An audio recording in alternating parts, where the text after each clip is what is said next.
എല്ലാവർക്കും നമസ്കാരം. ഇന്ന് ഞാൻ പറയുന്നത് ഉണ്ണിക്കണ്ണൻ ദേവീരൂപമായി മാറിയ കഥ. ഉണ്ണിക്കണ്ണനെ കൊല്ലാനായി ഗോകുലത്തിലേക്ക് അയച്ച പൂതനയുടെ മരണമറിഞ്ഞ കംസൻ രോഷാകുലനാകുന്നു. അമ്പാടിയിൽ ജനിച്ചു വളരുന്ന ആ ബാലൻ തൻ്റെ കാലൻ തന്നെയാണെന്ന് കംസൻ മനസ്സിലാക്കുന്നു. എന്നിട്ടും താൻ തന്നെ രക്ഷിച്ചു കളയാം എന്ന അഹംഭാവം ആ കുബുദ്ധിയെ വല്ലാതെ അലട്ടിക്കൊണ്ടിരുന്നു.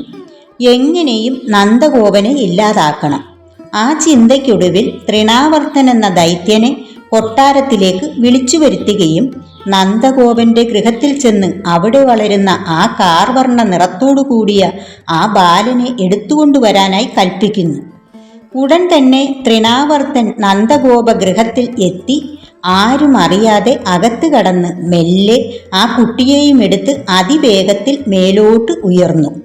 ആകാശമാർഗത്തിൽ എത്തിയതും കായാമ്പു നിറമാർന്ന ആ ഉണ്ണിക്കണ്ണൻ പെട്ടെന്ന് ദേവിയുടെ രൂപം ധരിച്ച് ഉഗ്രസ്വരൂപിണിയായി മാറി. അതിഭയങ്കരമായി അലറിക്കൊണ്ട് ആ രാക്ഷസനെ നോക്കി. ആ രൂപഭാവം കണ്ട ആ രാക്ഷസൻ മോഹിച്ചു താഴെ വീണുപോയി. ദേവി തൻ്റെ വാൾ കൊണ്ട് അവൻ്റെ കഴുത്തറുക്കുകയും ചെയ്തു.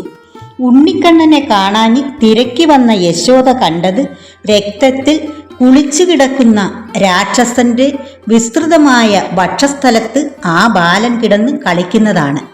ഇത് കണ്ട യശോദ ഓടിച്ചെന്ന് കണ്ണനെ വാരിയെടുത്ത് തൻ്റെ മാറോടണച്ച് ആലിംഗനം ചെയ്ത് അന്തർഗൃഹത്തിലേക്ക് കൊണ്ടുപോയി. ഭഗവാൻ കൃഷ്ണന്റെ ലീലാവിലാസങ്ങൾ അനന്തസാഗരമാണ്.